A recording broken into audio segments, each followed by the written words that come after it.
Good evening, ladies and gentlemen, everybody around the world. My name is Forrest. I'd like to welcome you to another wonderful episode of TEXAN TAILGATE, where we get together and chat about cryptocurrency. How is everybody doing tonight? Good. Wonderful. Great. Thank you, Forrest. Oh yeah. Everyone looks awesome. Look at Hexy Quinn. She's got like one of the dopest backgrounds and backdrops. Now I've got something to aspire to be.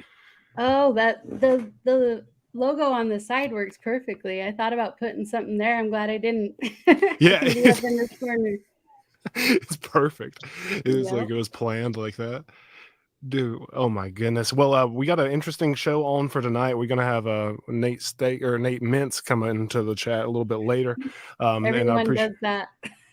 I know it's so hard not to. It's so hard not to. Even like just using that term in general, it's hard to drop the S word. Yep. I don't even know It if it's flows possible. nice. Nate Steaks is just smooth. Nate Steaks, Nate Mintz, and Nate's a good cat. We're excited to have him on here in a little bit. But I'd like to give a shout out to everybody into the chat. We got Hex Force One Win, very first in the queue. Thank you for being here, Hex Force. We've got My Online Ghost showing support and love. Thank you for being here. I love that icon, by the way. That's pretty awesome.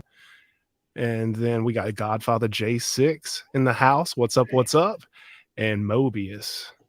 So thank you all for being here with us. We're just kind of like we're gonna just be spitballing tonight a little bit until Nate comes in, and then we're just having a good time. So if any of you all want to jump in, Godfather, Online Ghost, Hex Force One, we can get the link out to you. Just let us know in the chat, and we'll get that to you as soon as possible. So what is going on in the world of crypto? There's been a lot of talk. We've got V4. We weren't even on last week, so shout outs to everyone for showing up, even though we didn't last week. Appreciate you all. I hope everyone had a wonderful Easter weekend. Drix is in the house. What's up? What's up? Yo, Drix is a nasty musician. I didn't realize he was so multifaceted and talented. He's into a lot of the same stuff that I dig. But yeah, if you all are into lyricism, Drix is a great artist. I went through everything that was available over on YouTube, and it was super cool. Alrighty. So I've got the biggest question that I have for everybody, and one of the things that I wanted to ask you is: do we think that Richard Hart has a brother? No. Come on. I mean, look at Absolutely not. that guy is That on guy one. is a sideshow. Absolutely not.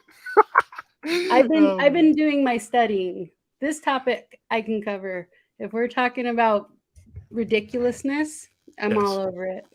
Please tell me everything that you know currently about Richard Hart's brother. But I don't know if this dude's clout chasing or what, or just feels like he's seen some sort of niche because he resembles Richard. Right. But you can look on, what is it, Hex Search, or is it Hex Search IO? .io. Yeah. Yeah, you can look up, and I sent this to Matt. Do you have any siblings? Somebody asks, and Richard tells everybody that he does not. And just how corny the guy is and belligerent. Like, no, it's a show. It's a sideshow. Yeah, talk about outrage marketing. We thought Richard was bad. This dude's ridiculous. And Matt he said something in one of the chats about possibly interviewing him, and I had to hit him up privately. I was like, absolutely not. Like, this guy is a waste of your time, and if he makes you look any sort of way, I'm gonna have to kill him. So I was like, please don't. So this dude's at Shane Schuler. I don't want to give him too much like exposure, but like everyone here already knows who this guy is. Yeah, we all know. So I don't know, man. If we can lock in Shane Schuler for a TEXAN tailgate, that's on my mission objective list. I mean, you should have told me. I probably let's do it. Helped. Well, look, next week we have an open spot because I thought I had it all figured out, and next week we need somebody, and the week after we have a really cool one coming up too, where we're gonna have someone who's pretty prolific in the community. Let me pull this up real quick. You all probably already know. Are you sure about this? And I am mostly sure about it. Mostly. Like 95.2%. Have you watched any of the streams he's been on? I haven't watched any of the streams, but Okay, this I is did your see. homework. I'm going to Okay. send you 2, and then you let me know if you still want to interview him. And then if you do, I will try to reach out. Okay.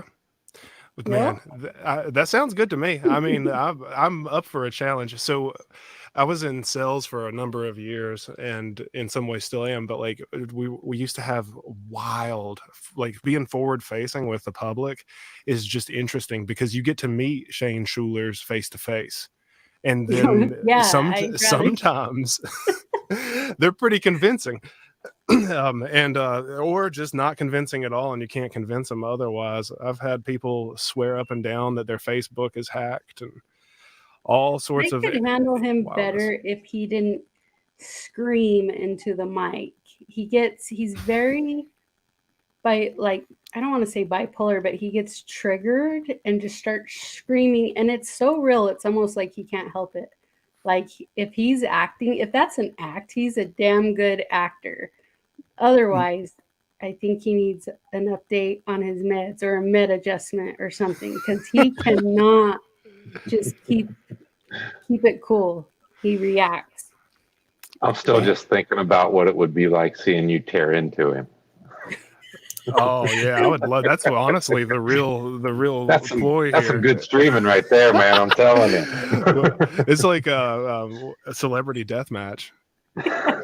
I don't see if it was real, like if he was real, and like my problem is if it's fake, I don't want to waste my energy on tearing into him. You know what I mean? Yeah, that's true. But if he was real, oh my god.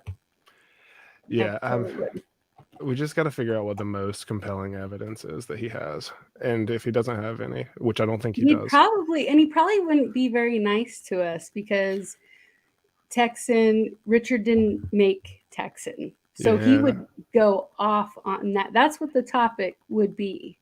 Mm. So he could be our Eric Wall.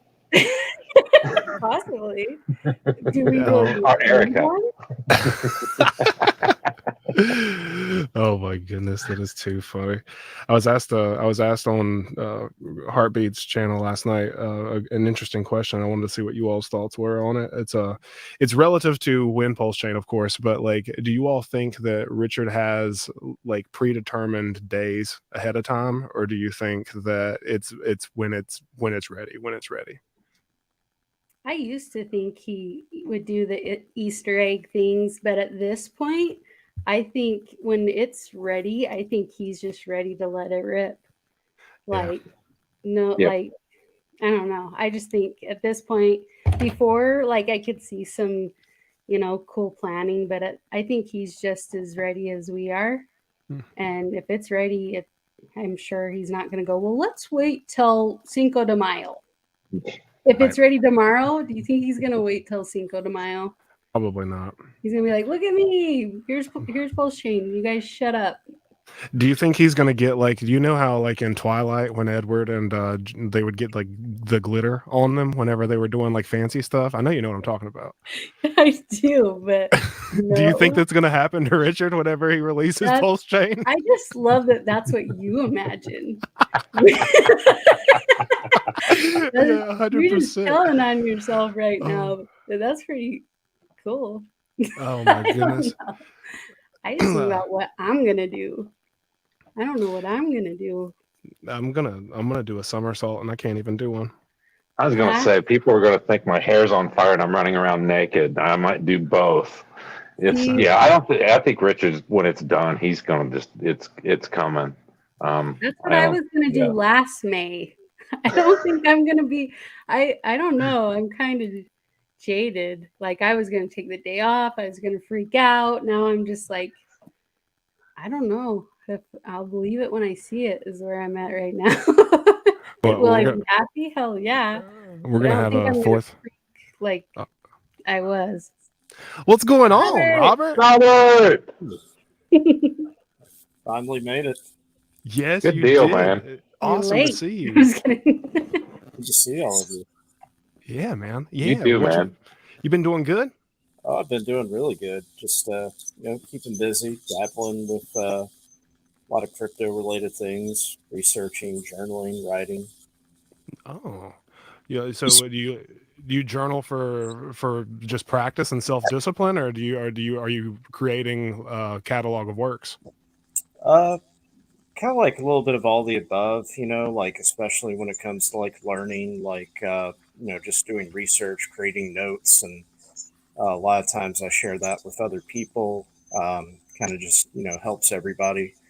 But I just it's a good form of self care, just to sometimes just get what's going on in your head, get it out all on paper, and kind of see where you're at. Yeah, man. I couldn't I like agree it. more. I love to get my thoughts out on paper as well, man. So, Robert, did you hear the question that Forrest put to us? Something about uh, Pulse chain, when pulse. Robert, and RH. What do you think?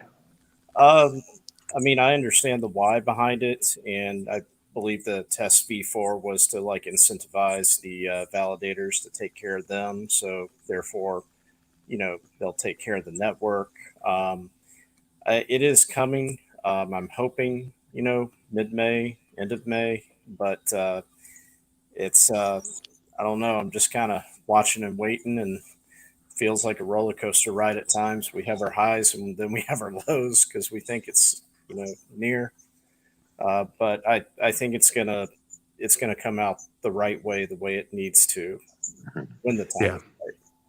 I couldn't agree more. I mean, I do really believe that. I mean, it doesn't make sense for it to be released until it's ready. And someone who is like that whole like I don't know. There's just like a high level of IQ and intelligence that he moves with certainty and confidence that I can appreciate, and I think that's one of the things that attracted me to him in the first place. So I couldn't agree more. Look, we got someone else in the house. Look at this. All right, so we got to give a big drum roll here. It's like.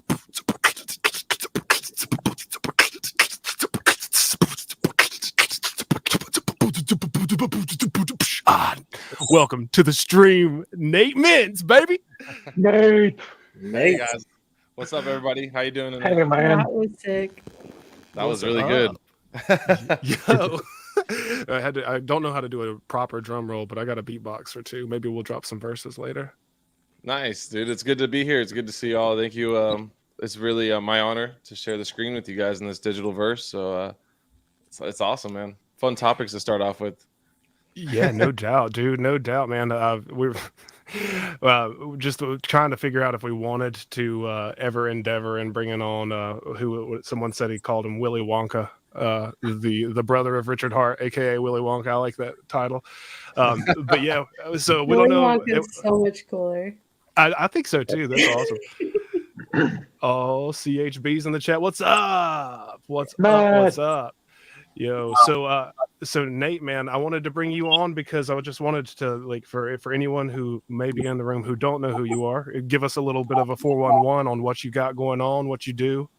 Yeah, man. I'm Nate Mintz, as you see. I'm a regular dude like everybody else. I'm just a really big believer in blockchain technology, crypto enthusiast, and I had been essentially gone through the roller coaster of things that all of the bad and wrong things that you can do as far as like, leverage trading, NFTs, kind of following Furus, etc. In 2021, I got into crypto in 2020 in the COVID dip cycle, basically. So essentially, I'm here to show everybody and just my journey and kind of track along on the possibilities and try to really get this to the forefront of everyday folks and try to relate and be an example for my friends and my family that think I'm a little loony and nutty, and just kind of lay the roadmap and the foundation to continue to try to get Americans just engulfed in this, so we don't fall behind this financial revolution.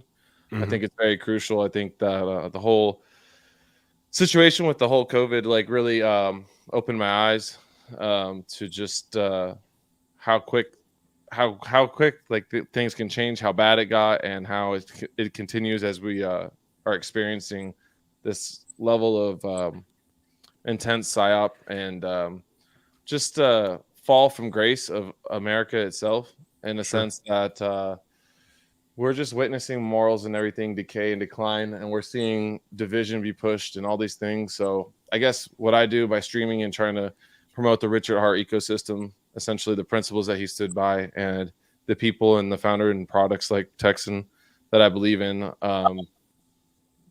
and get that message out for people and show that there's a validity to this, and that, most people get scammed and never come back. And so that's why I find it so crucial to be in these ecosystems that are potential to be everlasting and have real generational impact.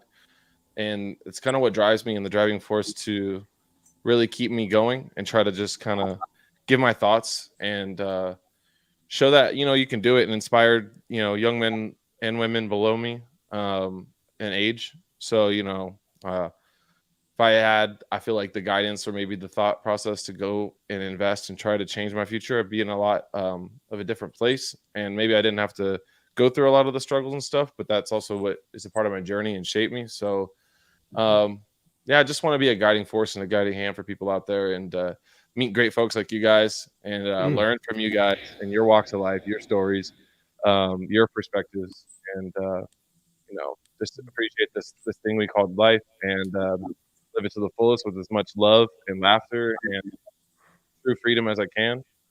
Awesome. And that's just my mission, and that's kind of what I do. Well done, man. That was a phenomenal breakdown, man, and I love to hear that about you, man. I think that the vision is so genuine and true. You did mention that American specifically falling behind. Who do you see as the leaders in the forefront in the cryptocurrency, and what do you think makes them leaders? I don't know if necessarily they are leaders in a sense, but I think that they're taking the bulls by the horn, and as throughout history, America tends to do this, and then they kind of get a fire ignited under their ass, and they start working harder and getting, big brains start coming together. But we can clearly see with BRICS and like China and stuff like that, and Russia and India and the Saudis and stuff like that. Like, people are realizing that the digital dollar is coming. It's just a matter of time. It's not if, it's more of when. We have the Fed now payment system in July. And even if that's not a CBDC, it's a precursor, in my opinion, to the CBDCs. And it's just a setup to just kind of see how many people that they'll get comfortable. I think that's the uncomfortable also truth and reality of this situation is, for mass adoption, most people in general are very trusting of the government, and they won't enter the space until the government has something provided for them, and that'll allow them to feel comfortable, put their capital at risk, etc. Same with the big corps and stuff like that. So I just you just see different countries, making Bitcoin, like El Salvador, etc., like that, to like their main, legal tender, and it's just it's here, it's happening. We're bear witnessing. It's already a 10+ year industry, and it's just a matter of time where they make that shift. And often, as we see, like the governments create issues and problems, and then they provide a solution for it. And it's this trickery of this cycle that happens. And so I feel like that's just our unsworn and unspoken duty to show people the light and the true path of real crypto, because I often tell people that there's two different types of cryptocurrency. There's a centralized crypto world, and then there's the DeFi centralized world. And then, the U.S. Department of Treasury, put out a whole thing on that too, and how they're scared of DeFi because they realize the power of this, and just the power of people like us coming online and talking with each other, being in different states, uniting under one idea, is a force to be reckoned with. And when we realize that there's more of us than they are them, it's pretty much game over. And it's a financial revolution that leads into a cultural revolution where we do really find like true prosperity and abundance in all aspects of our life. And really, like, at the end of the day, it's just about family, friends, community, and really just doing what you love and shining and having that support system around you. So I just find that we're in the right place at the right time, I think. Well said, man. Well said. I couldn't agree with all of that more, man. Yeah, with the CBDCs and the rollout, what you had said was people don't get into something unless it's given to them for free, and I think that that's very true, because then it allows a power play to become "don't bite the hand that feeds." and at that point you were already in shackles. It's in sleight of hand, it's called simple magic, as to say, like, look, the coin's here, and realistically it was always in the other hand. So dude, I think that was a very good overview of the current state of things. And I tuned in the other day, you were streaming on Twitter. You had went over some of the Fed Now stuff live on stream, and I thought that was really good of you to do, because people do need to become aware and research for themselves. It's the same thing as with any other cryptocurrency. I think that everyone in the chat already knows that, but for anyone who may watch us in the future, you have to do your own research, and that includes especially people who are already in power in some form or fashion over us. So that's awesome, dude. Thank you. Yeah, no worries, man. What are your guys' thoughts on that? Anyone, if you guys want to feed off that, what do you guys think essentially of this Fed Now thing? And do you think that, because they don't reference the word crypto, they don't reference the word blockchain, which I also thought was very interesting inside of it. So it's like they're just hiding the fact that it's basically, they're acting like it's revolutionary in the sense that it's an instant payment system and all this and that, but it's like, okay, it's blockchain and it already exists, but they're framing it like they've basically created and found something that, is, magic out of a magic hat. Yeah, I would be interested on Robert's take on this. So when it comes to a lot of these topics, especially CBDCs, I tend to look at a lot of this stuff as, what I call .gov fear porn. I look at the CBDCs as an alternative for them to basically kind of like pause and restart the system, because people have lost faith in the United States dollar.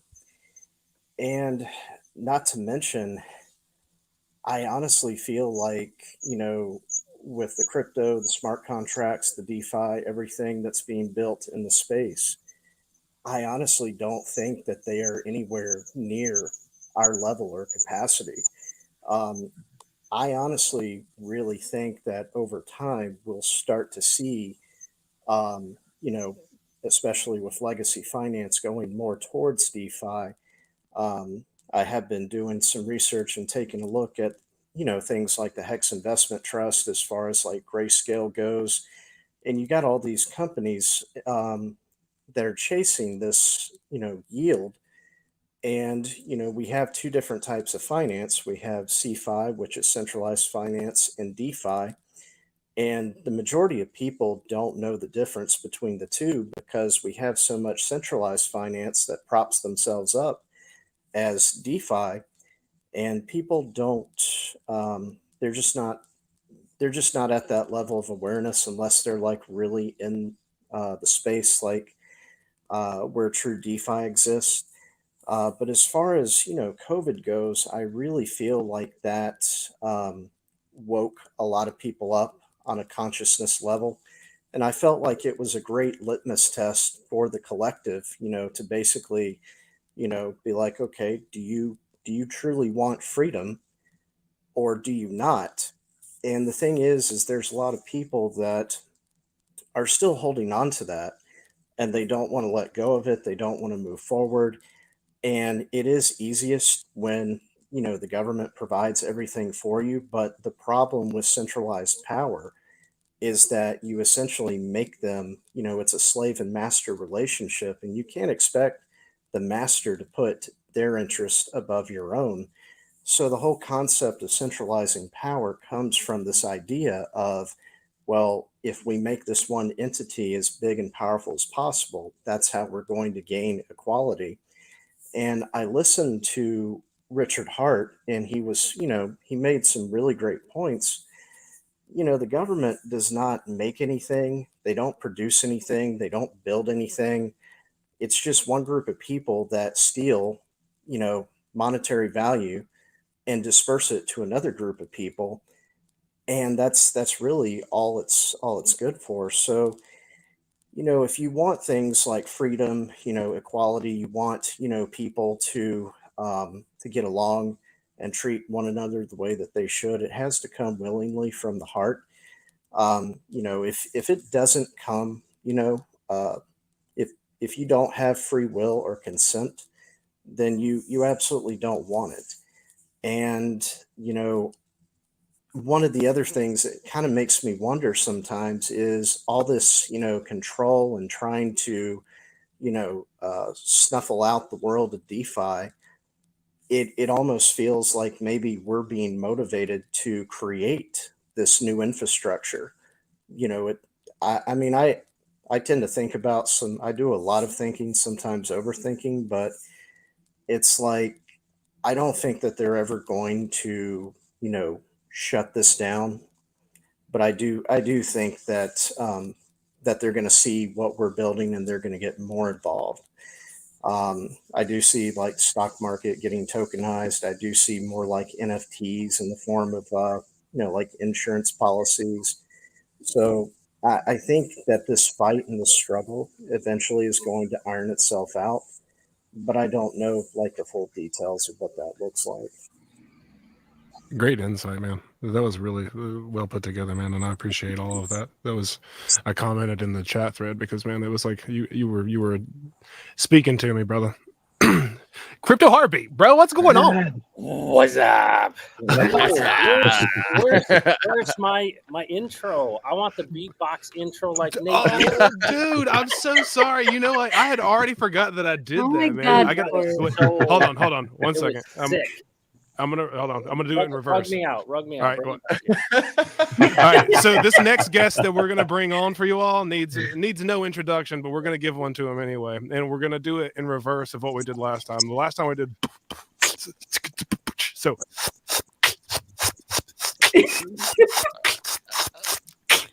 Crypto Heartbeat. What's up? What's up? That's much better. Oh my gosh, Hexy Quinn, you're looking so good with that hat on. It is Like my hat. I love it in the background. What's going on? You've like upgraded here. Yeah. Yeah, I had 5 minutes, so I made that background. When I did Brandon's, I was just trolling him. I wasn't gonna try to keep it. That's awesome. Well, I just wanted to stop in and say hello. I love that you guys are doing this. Robert, good to see you, man. Good to see you. Loved what you're saying. Nate Snakes, good to see you, buddy. D Lee, always representing the love, and Hexy Quinn, by far the best looking one in the group. Sorry, fellows. Hey, Sorry. seconded and thirded. Yeah. With the best backdrop too, man. I've Yeah. got to step my game up. I want to. Oh, man. I want to look like you whenever I thumbnail. get on here. If I had time, you guys, we'd be looking really sharp. You'll be having time soon enough. Oh, there you go. Ooh, dang. Nate When I wants speak, to I create. battle. Dude, I dig Nice. it. Man, I think it's so awesome, man. It's really, really cool to see like everybody's face here and start like, I mean, now you all aren't just like people that I've seen the names of, like now we're starting to like see each other regularly over the course of almost a year. I mean, it's almost, we're coming up on a year since announcement. And man, it's just been really cool journey getting to see everyone, learn everyone's personalities, how Hexy Quinn can find the best clips and clip them up and make me blush time and time again. I think it's awesome. I mean, and Nate Mintz sharing all of the alpha, man, it's just awesome. I appreciate everyone being here, and man, it's just a pleasure.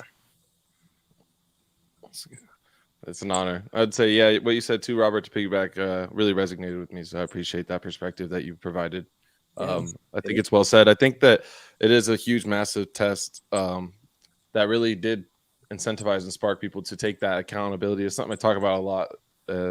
This is a drive of accountability and responsibility, and that is putting the power back in people's hands. And that's where there's the two different kind of people that don't want to do that and take up that,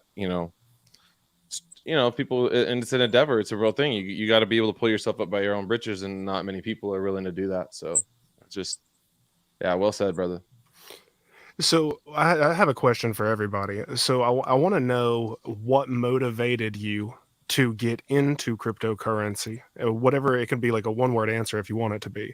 But after that, I would like to know how you would want to motivate others into getting into and discovering DeFi and cryptocurrency. Go Hexy Quinn.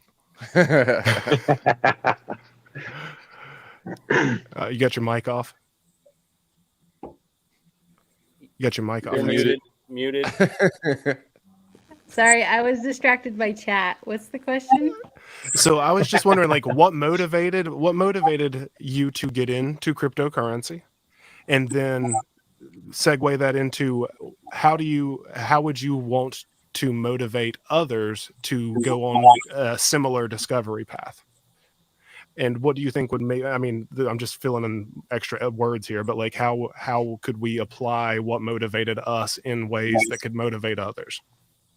That's a tough question for me because I am not like others.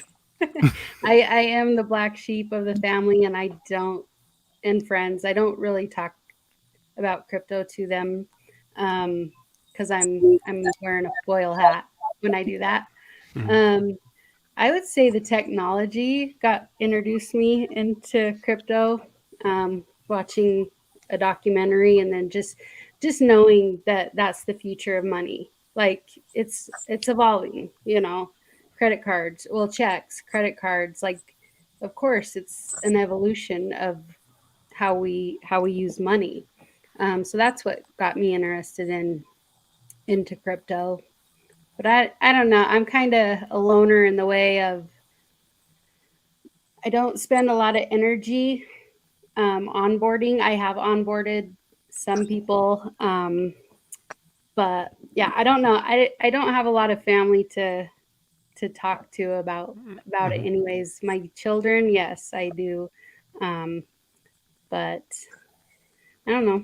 That's good. I think that there's no wrong or right answers necessarily, and the reason that I even ask these questions is because that's where my head is now at this current stage of where we're at in cryptocurrency and where we're at in the lifespan. It's so young. I want to figure out ways to motivate others, because what I'd run into is a lot of old timers, because where I'm at, like, it's a very old school way of thinking. Very traditional finance, stocks and bonds. If you believe in anything or you put your information on the internet, you're wrecked, like, over. And they don't even know what wrecked means, so that tells you where I'm at. So what I'm trying to find out is like how I can find those people, and that's one of the main things that attracted me to Texan, is because it speaks the language of the people who are around me.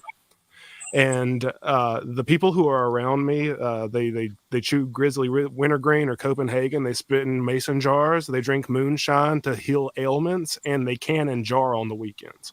So I'm interested in figuring out how to get to these people, because they have a ton of liquid assets to bring and a ton of value to bring their family for generations and generations.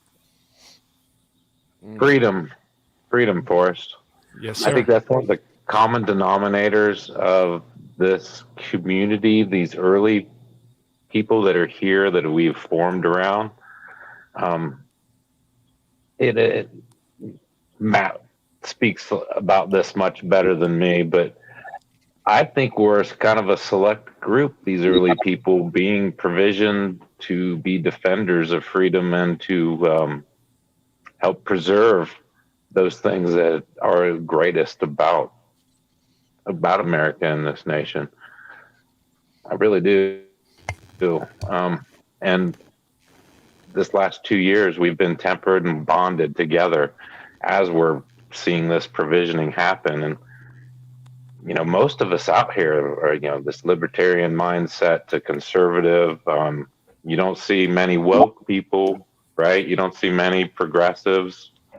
And this is a group of people that I don't think are sleepwalking through history, but they're witnessing and recognize the collapse of complex systems. And we're going to be the people here when this thing crashes with the means to at least help build parallel alternatives that are related to freedom and not centralized control.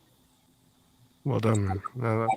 That's what I love about Texan, like with Texit and then cryptocurrency. Like, how could there not be a Texan token? Like, I'm so interested and excited to watch the process, and just they go hand in hand. Cryptocurrency and everything that Texas is doing is like, duh. So good job, Matt. But yeah, it's like we're watching history in the making. It's amazing. I think you're totally right, Hexy. I mean, I think people are sensing that, and it's only going to become more obvious as time goes on. And it's really neat. I don't know about you, but I think I'm the oldest one in this group, unless David Lee's got me beat. 5. Okay, David Lee's older than I am, so congratulations. I'm not the oldest. But no, it's I never thought in my lifetime I'd have an opportunity to be on the front edge of something. You know what I mean? And really, truly, I suppose if you're really cutting edge, you'd be into AI and stuff. But when it comes to the money, which is the absolute base layer for the politics and all of those things, this is a really unique opportunity. I think Hexaquin, you said it really well, is you just sense it. You sense that there's something there that they're made to go together, because how can you get your political will done? And in the past, the people with the money have kept the others out. And whether we get it on the referendum on the ballot this session or not, we're not going anywhere. And if you figure what does 2 years of up and to the right look like in the next bull run? Well, all those people that got into Texan and believed in this stuff are going to be able to have the resources to get their candidates in. And I'll tell you what, it's very possibly it's going to be extremely, significant. And that's how you make change. I mean, look what's going to happen in the Philippines too. I mean, you're building an alternative financial system. And I mean, I can think of nothing greater than putting money in the hands of people who haven't had it before. I mean, I just don't think they're going to be the people, waging war. Right. I agree with that. Yeah. So whenever I think about the people I had referenced earlier, they're the kind of people who will always put it into Pringles cans and bury it before they used it. Yeah. And if they did use it, they would use it very responsibly. And in most cases, in my grandfather's case at least, most of it was left behind, finding $100 and $100 and hundreds of dollars inside of jars, inside of tree trunks. So I think that that's right, man. The people who don't have are generally really good at utilizing it for their families and for their community well. I see that a lot in the local music communities and like the African American music communities and church communities specifically. They keep everything business wise and communication wise really well within their knit and within their family, so to speak. So I would definitely agree. Brandon's the only one that if he had extra money wouldn't use it wisely. Yeah, I mean, he's he the would only one. half doses of melatonin. Yeah, yeah, he's definitely living large. He's so weak. Do you know how much melatonin I take at a time? I take 10 milligrams to go to sleep. He's a sensitive one. He's half of 1 milligram of children's melatonin, mind you. That's nothing. Just going to go through the chat here because I've been letting it kind of accrue. Robert, everyone was really feeling what you were putting down earlier. Spot on. Several people. CHB came in and then the fireworks went off. We got that. Robert had everyone in a trance, and that's true. That was a very accurate representation of what I felt like. I was just intently listening. There's this one comment I got to get to because it cracking me up. All right. So Frenchie made bullies. What it do, fam? Well, can I say when I hear Forrest talk sound a lot like Rags? I take great offense, but with more flows. So you saved it. You sound way smarter for it. Oh my gosh. It's all a facade. Oh my goodness. Master chess player, man. No, I think that this is really good to talk, and I wanted to get to Nate as well. I wanted to kind of like revisit what we were talking about earlier, like the motivational pieces, and then like how would you foresee motivating others into getting in? And I know that you do that already in your Twitter. What have you seen as like case studies for success that have found people surrounding themselves around ideas? I think that there was a lot of really good, valid aspects that were brought up here, right? So one of the main things you could say is money talks, everything else walks. And Crypto Heartbeat kind of mentioned, getting the people empowered. Well, to do that, you have to also you have to empower the community of people and share the wealth and provide the opportunity. And when money is into the right hands, it trickles down into spreading a greater wealth and a better, healthier community overall. And so by everybody participating in something like Texan and believing in all these, morals and standards that we have, and you find abundance, you end up being able to do the best thing in life, and that's to give and give back. And when you get put into that position, it's so powerful because you do truly have this responsibility and this power to help continue to distribute and balance out the forces. I would call the battle of good and evil. And really, it is about, money is a means to an end, but unfortunately it is a case in our world that this is the tool that empowers us all to essentially get what we want and to get things done. And politics has been corrupted by money and polluted by it in a way that it's so controversial and controlling.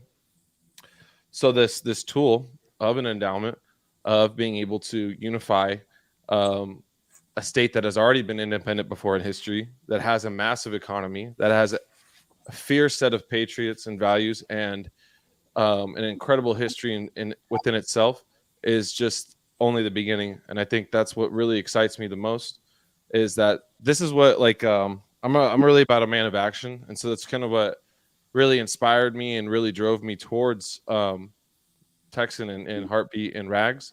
It's because these two guys were genuine. They're putting their faces out there. They have the most to lose out of everyone as far as reputation and stuff like that. And they got the thing done that they said that they were going to do, to provide this token of value for Texit. And so, to me, people can talk all they want, but when people are actually doing the things and getting them done, it speaks volumes to what can really actually, happen and change. And so that's what motivates me, and that's what draws me to give more and try to earn more, to be able to bless others and continue to show that there's good people, that we can fix the kind of corruption, and the darkness will consume itself, and the beacon of light will kind of shine through that. And there's a aspect of faith in this too, in general, whatever God you believe in or whatnot, or entity.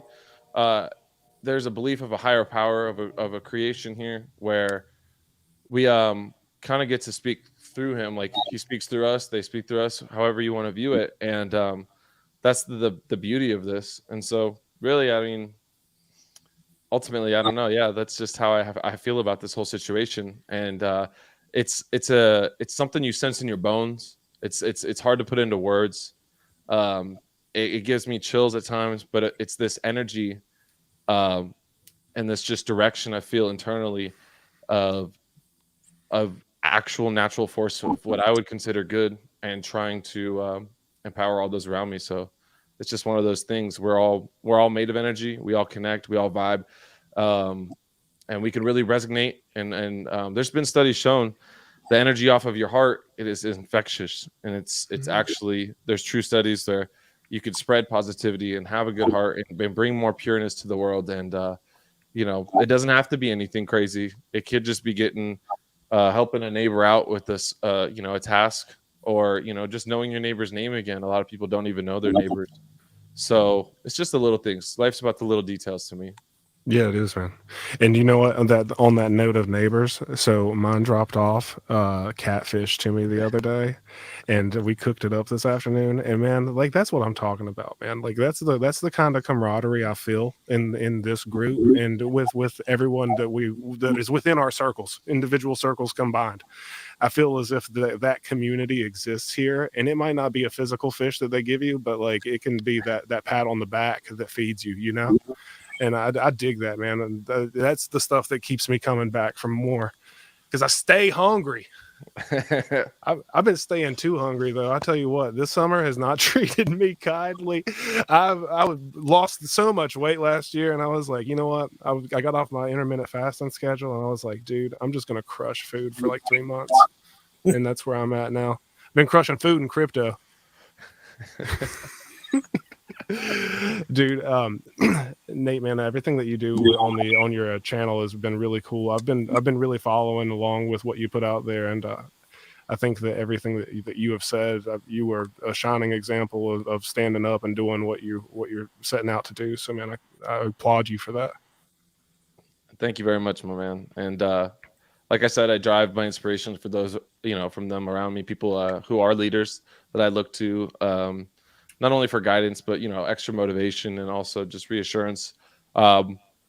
This whole thing in crypto and everything and Texan and Pulse Chain and Richard Hart, it showed me that I'm not crazy, that how I feel inside is not abnormal, and that there are other people like me that still hold the same values. And we may not all like the same kind of music. We are from all age groups and different generations, but we can all come down to a common purpose of freedom, unity, just common respect, the little things and morals and values. And I think that speaks volumes in general. And it's just I'm happy and blessed and proud just to be here. And like I said, share this digital stage with you folks and like continue to grow, because it's just it's really only the beginning. And like Crypto Heartbeat said too, to piggyback the 2-year thing, is when you see a chart up and to the right after 2 years, time is everything. And it's Hex was a proof of that. And it shows that with time becomes like you gain validity and people respect it more. It's very easy to criticize and sit on the sidelines and jibber jabber. But at the end of the day, the proof will be in the pudding. And we're essentially all just laying, the track down for the rail just to get the train rolling here. Mm-hmm. That's right, man. All right, another thing that I've really been connecting with on like a freedom and like I want to stand up and like say things to upper leadership has been the bastardization of the word democracy. I don't like how that has been used. I don't like it at all, period. And I'll just go ahead and just say it bluntly like that, because it isn't. And everyone's like, what they're doing is they're using it as a manipulation tool and as a vice to hold the unknowing or the uninitiated captive in favor of their party, whoever their party may be. And you see this on both sides. And this is one of the things that tell me that everything is broken.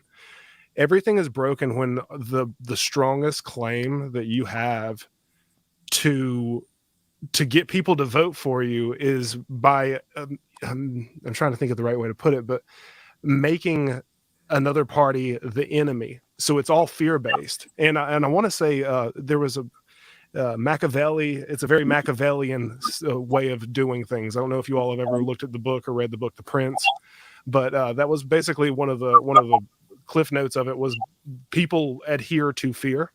And I think that right now we are dealing with leadership in the upper forms of government that are very Machiavellian in nature, and that the whole I mean, it's gross. I don't know. There's not enough things that I could say to like denounce it enough, but I feel the need to always stand up for that. And I think that everyone in our community is in a similar consensus, maybe not as strongly or more strongly.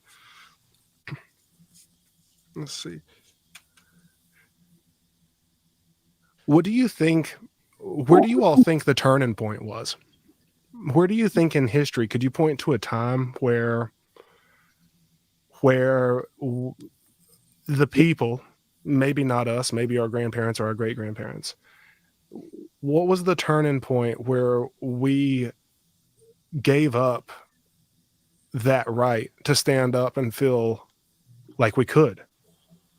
What do you think scares people away from that now? I think there's a source of it, and I don't know if this is exactly what you're getting at. If you look at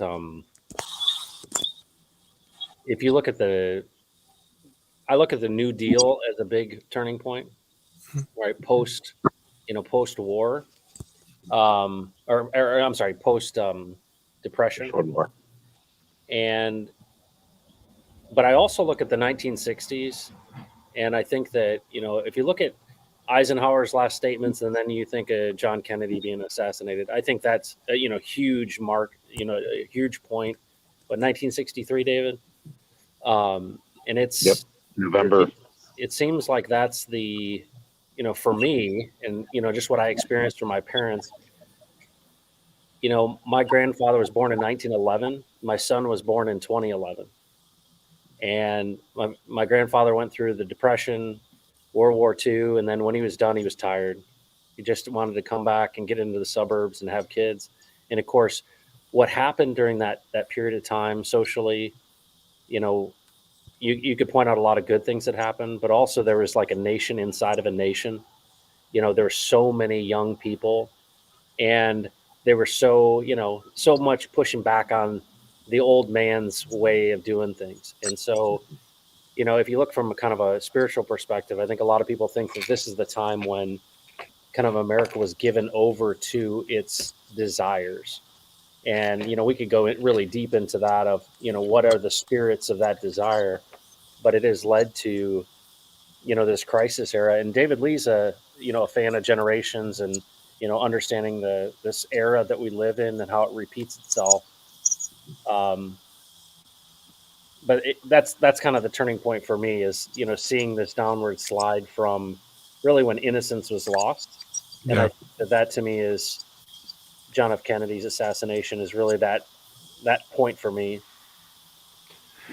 And how wild is it, like the news about JFK and like the psyops and the CIA and whatnot came into play on national news, and it was literally an afterthought from everybody that is only in tune with that version of media. Well, it's like aliens and JFK information, which you thought it would be the biggest news in the world, thinking that, oh yeah, we found out that the CIA killed Kennedy. And it's not news. And you thought, oh, we'll find out if there's aliens. And then, oh, that's not big news either. It's so upside down, man. Wild times. It's wild times. It's wild times, and I think that's one of the powerful things about providing the alternative, so we can make that voice amplified, as to bring light to those things, because these are the questions, and I only see these questions in the crypto space. I don't see these questions being asked anywhere else, and I deal with some pretty eclectic folks in my day to day. But these are the questions that some people would maybe once upon a time would smoke a joint and theorize. But now this is like real stuff. And like it's turned out to not be all of the conspiracy-based conspiracies that everyone had claimed that they were in the past. So I don't know. It's just it's really interesting to me to live through live through it all, man. I mean, I'm pretty young in terms of life, but just seeing the power of what is going on and like the manipulation that's occurred just since the 90s is nuts to me. There's just to give you a little snapshot at the end of when we're talking about power and centralization, at the end of the Second World War, America represented 50% of the world's GNP. That is just incredible, up until that time, unimaginable wealth. And in 1947, you had this restructuring, creating the CIA, creating the Air Force, and a lot of these other organizations that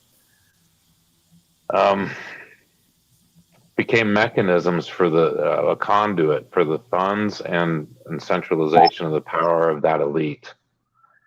And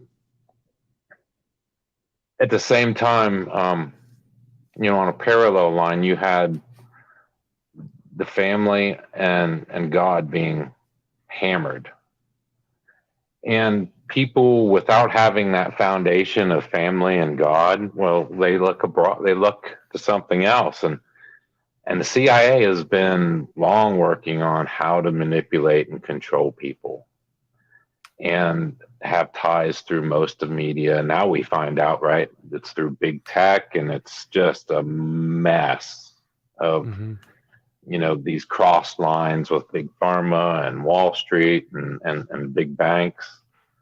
So yeah, I would go with like World War II and then the losing up. But each of these cycles, when Matt talked about generations and generational theory, you could literally, pre Civil War, any of these things wouldn't have been possible because we had a constitutional government in the form that the founders thought of it, where you didn't have you had the original, defense, state.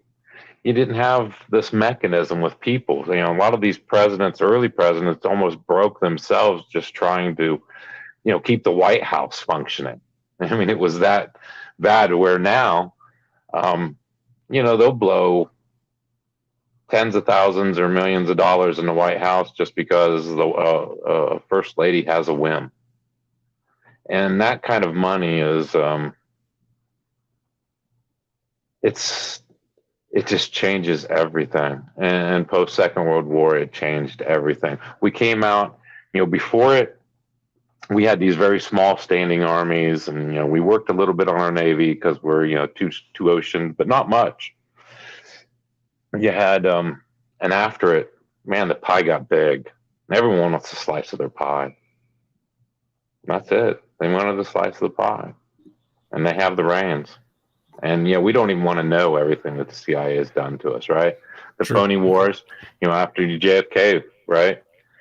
After he's assassinated within a year and a half or so, we're in Vietnam. Gulf of Tonkin is made up.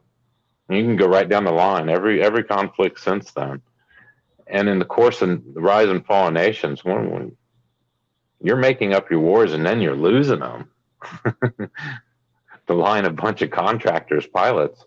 Yep. It's just a matter of time. The writing's on the wall. And I'll just make a last comment. Forrest, I'm going to have to run here, but David Lee is obviously a student of military history and history in general. But the hope that I've got is if you're listening to Gen X, I was talking to some younger fellows, these teenagers that my daughter's hanging out with, about just the beginning of tech, right? And we went and saw that Super Mario Brothers movie, and it's if you look at Gen X and their straddling of digital and analog, look who the voices are, right? Look at what Elon Musk is doing. I absolutely love it, right? Now, I'm not a huge Elon Musk fan, but I know that the language that he uses is classic Gen X. And then Russell Brand, Joe Rogan, even leaders within Congress, just different style of people who they're not part of the baby boomer generation. And they're not, they don't have that hangover from World War II and, those that were raised by Depression era parents. And now that we've got the internet and we understand, I grew up with it, right? As soon as I graduated college, everything went crazy. And this forum, communication networks, and now crypto, with the voices of leadership who are very distrusting of authority, to me is a huge opportunity for us, because I think the winds at our back, because in this crisis era, like, we are called to lead. All of us, everyone that's kind of under 55 needs to step up and speak up, because you just don't have it's not a loyalty to an institution anymore. It's literally about, hey, does this actually, does this math check out, right? Does it balance out this equation? And people are looking at it and they're like, no, we've been taken advantage of. And I've got hope that this generation is going to be the one that, rewrites this ship. And to think that cryptocurrency came at this exact time, it's the biggest gift to me. I mean, it's unbelievable that we would have the opportunity like no one else that I can even, in history think of, on this wide of a scale, that had the opportunity to separate these military powers from financial power. And we're doing it right here. Like, being on this stream is an exercise of that separation. And so I mean, I think when we look back at this and talk to grandkids and great grandkids about it, we're going to be talking about it like this was the most significant thing, unless, we get destroyed by our, robot overlords. But that's yet to be seen. But I appreciate all that you're doing. Forrest, thanks for leading all this stuff. I appreciate it a lot. My son we had his birthday party. He's 12. So Happy birthday. Happy birthday, Gage. I got to put him to bed. So you guys take care. Thank you for having me on. Appreciate it. Thanks for Hey, coming by, appreciate Matt. you being here, man. Thank you so much. You bet. Take care, guys. Super cool. Have the Please be wildest. stopping by. They have the wildest alien sounds coming through. I don't know. Do you guys hear that? Oh, Robert. interesting. Okay. No, it's all good. It wasn't terribly bad. It was just wild and crazy sounding. I thought it There was you, Forrest. Oh man, I kind of did as well. I was messing around with stuff too. So I wanted to go back into the chat and just shout out some people because I was just intently listening to everybody tonight, and I'm sorry to the chat. But Hex Glenn came in. What's going on? I appreciate you being here. Ari Azul. I'm gonna learn how to say the last name. Ari's fantastic. I appreciate you being here. Bob Wells in the house. Shout outs to all of you. And there was a question on here that I wanted to kind of get everyone's take on. It's absolutely not based on anything but aliens, but I want to know. I want to know what your Am I going thoughts first? are. I you want to going know first, about your Forrest? Yes, I am. All right, so let me tell you about my thoughts on aliens. Oh my goodness. I'll tell you 2 occurrences where I have experienced things that I would consider extraterrestrial. Let me set the setting here.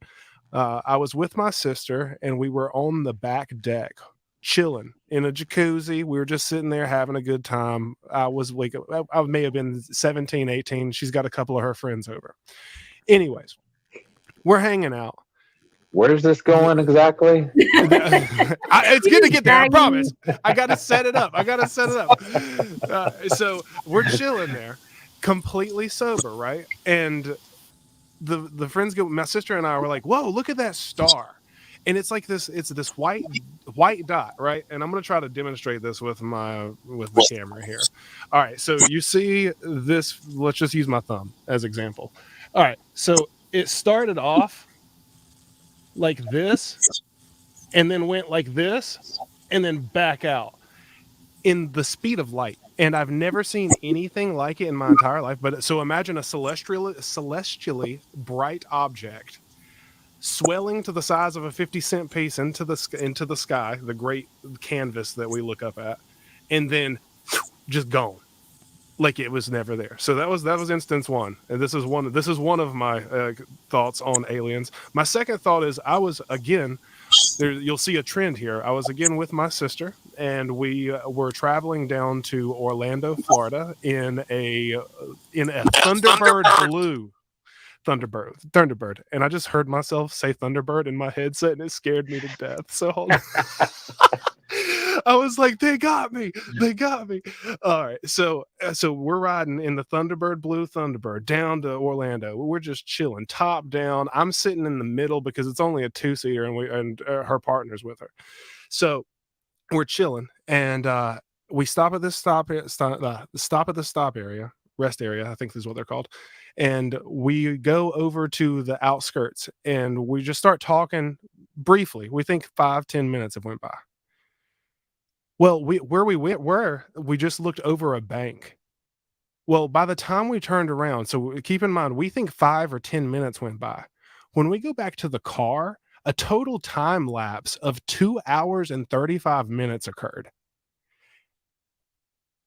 And I have no clue what happened. And I don't know necessarily that was aliens, but that was a moment of time that is unaccounted for from 2 people who were in the same place.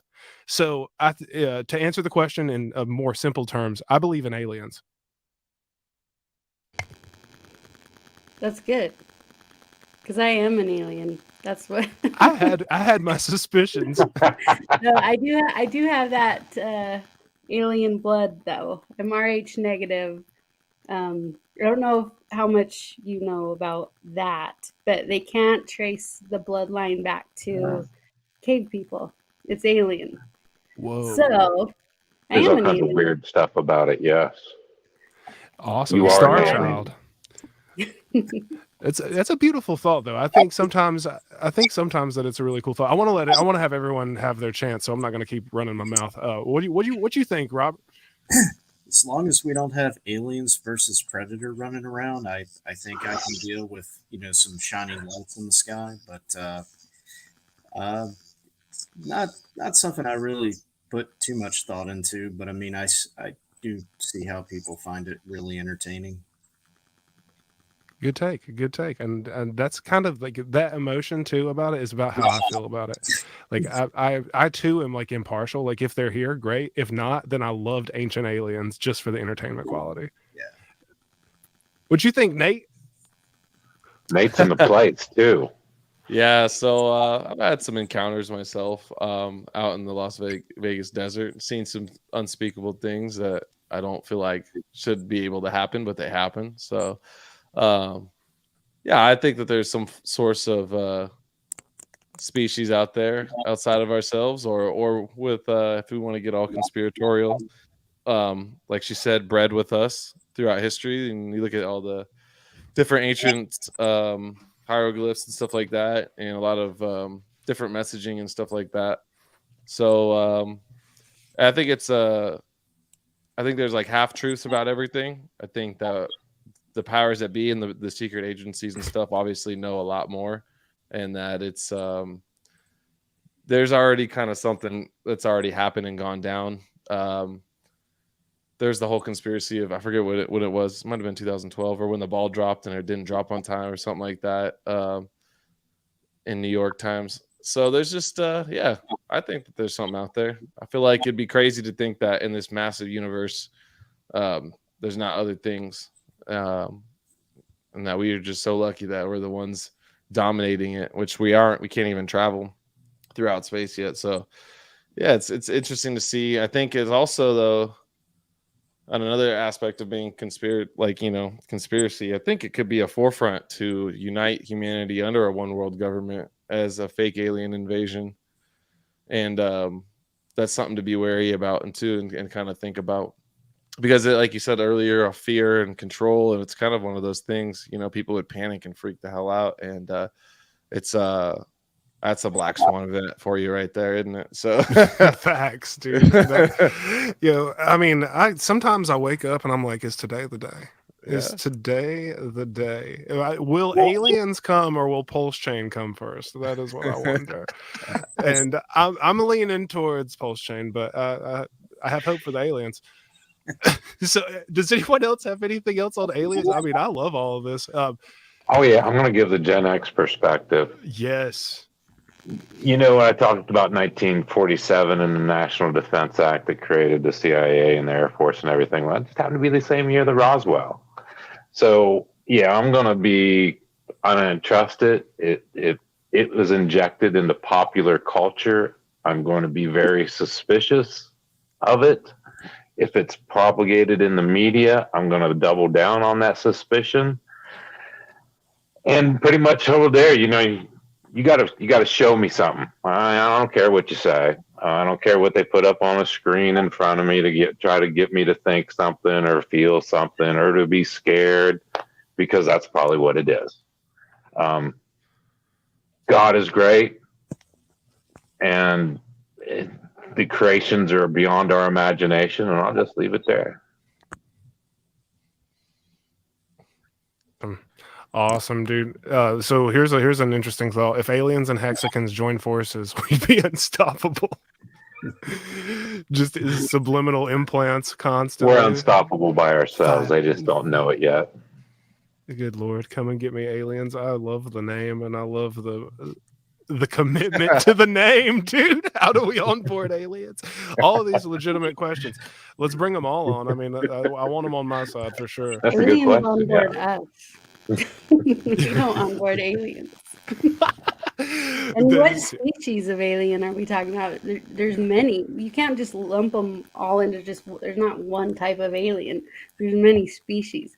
But anyways, I do see that being the narrative for the government to control us, as using them as big scary things when I think there are scary ones, but not all of them are bad. Anyways, but yeah, I could totally see that being the next tactic to get us in line.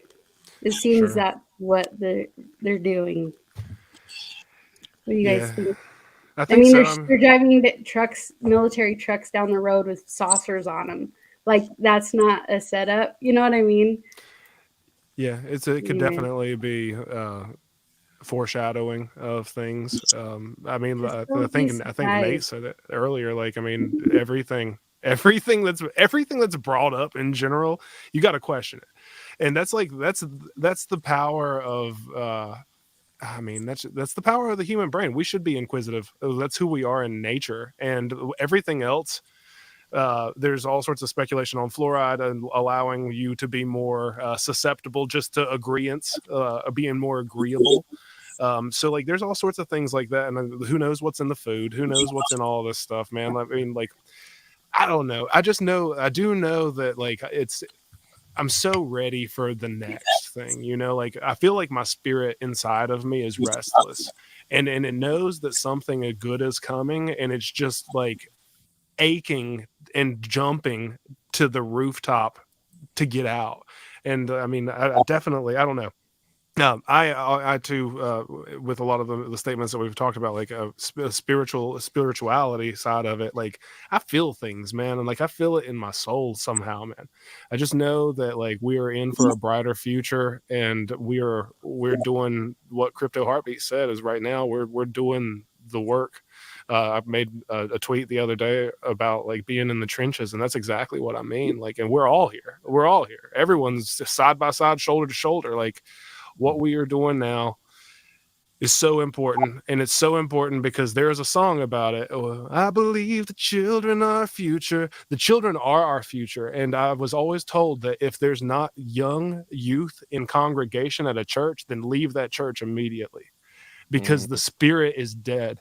And if we don't raise that spirit up in our youth and in the children that we have, that we are able to mold in a good way, in a positive way, in the antithesis, the opposite direction of what everything else is trying to mold them in, we should do it. We should do it through currency. We should teach them new ways to be self-sufficient. We need to make sure that people, it doesn't have to be like a prepper kind of thing, but everyone should understand like how to give their children a fighting chance, man. And I think that's what TEXAN, and that's what Hex, and that's what Pulse Chain, that's what PulseX, that's what all of the DeFi ecosystem that I care about represents to me. And I think that sharing that message and maybe just showing people the excitement that we all feel, maybe that's what my answer to my earlier question would be. What motivates me and what I would want to do to motivate others. Because I think that the children is something that all of us don't. I think I've heard Crypto say this too. Don't mess with our kids. Don't mess with our money. Mm-hmm. And I say kids first because like that we have got to, as a community and as a culture, as a people, as a world, have to treat these kids as the gold that they are and give them a really great shot, man. So that's my ramble on right there, dude. I'm sorry about that, but man, I had to get that out. I did want to answer that question as far as like what motivated me to get into crypto. I have to give a shout out to my dear close friends Samantha Kelly and Logan. They're the ones who got me into crypto back in July of 2021. And for a long time, I had my tinfoil hat on. I went down certain rabbit holes. My overall view and take on crypto and anything financial was, well, it's all a scam, and it's just, I'd never been, properly trained or knew much about it. So I just kind of played it safe and just stayed away from it. So we were at a Thai restaurant in Jacksonville Beach, and we were throwing a going away party for one of our friends. And everybody at the table was talking about, how great and awesome and amazing crypto was and how they were investing money and saving for their future. And it sounded like everybody at the table pretty much, they had it figured out. They had a plan. They knew what they wanted. They knew exactly how to go get it. And I was just kind of thinking to myself, like, I've never invested before, don't know anything about it. It just seems risky. Like, I don't even go into casinos. And I'm thinking to myself, like, okay, I'm just trying to pay off my credit card. I'm trying to make it paycheck to paycheck. So I always thought that it was, something that was, well, that's just what rich people do, or what, highly intelligent people do. And these were just kind of like self-limiting beliefs. And about a week or so later, Samantha and Logan decided to bestow upon me a birthday present of getting me set up with a MetaMask wallet, Ethereum, Hex, which was my first introduction to cryptocurrency. And, what motivated me was it was a challenge. It was a skill set and a piece of knowledge that I did not have. And then the second part of that motivated me was this was a gift from my friends, and I need to utilize that gift and make the most out of it. And I was just very, very hungry for like knowledge, because when I first started watching crypto videos, a lot of the language they were using just, it went over my head. So I had to start with the basics and, work my way up. And then I found myself, getting introduced to Richard Hart, Pulse Chain, PulseX, Liquid Loans. And I hit the ground running, and I'm still very new to crypto, but I'm learning every single day, and I'm trying to pass that knowledge on to help everybody else learn, because when everybody wins when everybody wins. And everything in this life is mental. Our thoughts create our reality. And I thought to myself, I'm like, well, if all these people are doing this, then there's no reason why I can't do it either. So I got myself to a place where I was getting fast tracked. And then Samantha was like, hey, I think I might know a good place where you can put those skills to use. You want to help people, you want to learn and grow together. So I came across TEXAN Token, and that's, Samantha and Logan are the reason why I'm here. So always good to remember where you come from and acknowledge the people that help you along the way. So, but Dude, yeah, it's awesome, dude. Shout out Sam and Logan. Yeah, That's great awesome, people. dude. No, that is a great testimonial too, man, Robert. I appreciate that. I mean, that was my experience with Rags. Rags is who I have to thank for knowing up from down, left from right in regards to this space.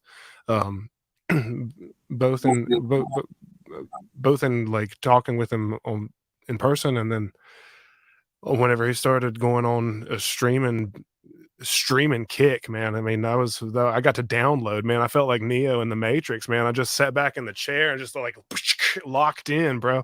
I knew Kung Fu when I finished up, Ginger Fu. Dude, it is amazing. So like, dude, I'm so glad that like you shared that, because I think that that's what we are now. I think that that's what each of us can bring to the space. And what you said is such like, that was, for me, that was the missing link of what I was thinking in my head, is like, well, we should do this as a gift. And then I think back to like the donation phase of what was going on with Texan whenever they were doing it, and how they gave a gift, and the gift brought people in who were new, who were no coiners before. And maybe that's exactly the method that I need to apply in my onboarding process to get people interested. Because once they have a taste, once you show them how to like look up a couple of things and put some manual entries on like on deck screen or whatever else like you want to show them, like, dude, that's the first thing I do in the morning. It's like my morning ritual, I'm sure that a lot of you all can relate to that. Like, if I want to check the charts whenever I wake up, I want to see what's happening. I want to see what funny kind of shape I can make just to say it's a trend, right? Like bullish UFO trend happening Drix, shout out to you. When Alien Chain. So we got all sorts of stuff like that, man.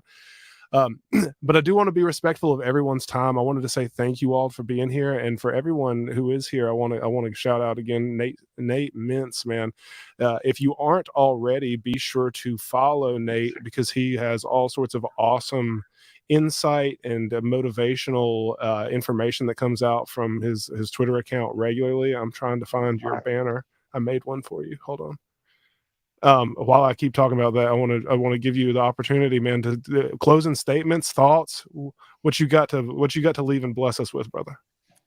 Oh man, I just want to first thank you for having me on, and I really appreciate the talk. It was really nice. It was smooth. It was really an honor to share the stage with all of you, and it sparks more of a fire in my heart and my soul to continue doing what I'm doing and try to provide value the way I can, and then also motivate other people. I would say that is my message: is continue to grind, hustle, don't give up, believe and trust the process, and look to better other people around you, inspire, motivate, talk to people outside of Twitter, outside of YouTube, and try to really show people the power of the legitimate aspects of crypto and true DeFi, and teach one, reach one, and just man.